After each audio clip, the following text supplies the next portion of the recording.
may nga. Papaya, daming bunga. Yan, mababa. Yan lang tanim namin guys. Pero, nag-iisang papaya. Sobrang daming bunga. At yan lang nag-iisang papaya namin. Pero ang daming sanga, daming bunga. O, diba guys? Yung isang sanga is grabe, naputol na siya.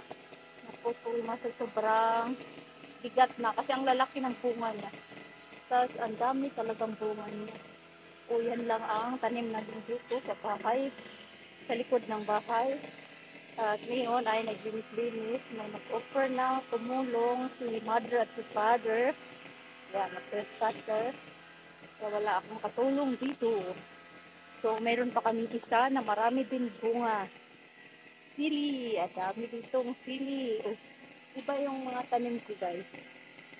Is ano siya. Nag-isang puno sila pero ang daming sanga at maraming bunga. Pero ito talaga ang kakaiba. Kakaiba talaga guys. Ang dami ng sanga. Isang puno talaga ito. Nag-isang puno. Daming sanga, mas marami ang bunga. Grabe. Hindi ba?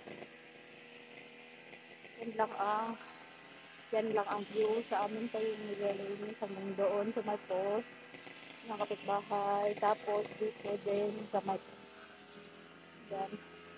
Amin din yan. At ito, yun lang yung kaya namin dito sa likod. Nililinis kaya may balak akong tanim-tanim. Kaya ito pala ang tanim ko na hindi pa tumubo. Yan, nilalagay ko na.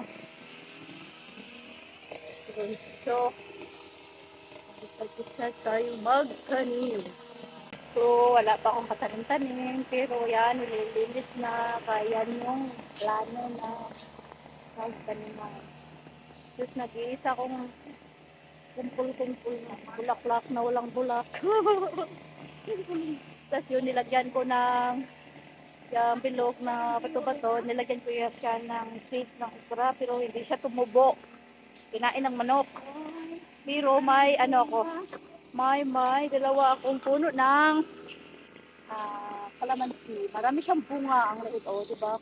Pag may tinanim, may aanihin. O, dami niyang bunga. Kaya rin tong sobrang hirap mag-harvest kasi sobrang mataas. Tapos, mayroon pa isa dito. Yan, tinanggal na namin ng bunga. Kinuha na namin. Dawang sus. So, yun lang. Si Mother Claire naglinis. Ako naglag-lag. Si Father is nag-grass cutter.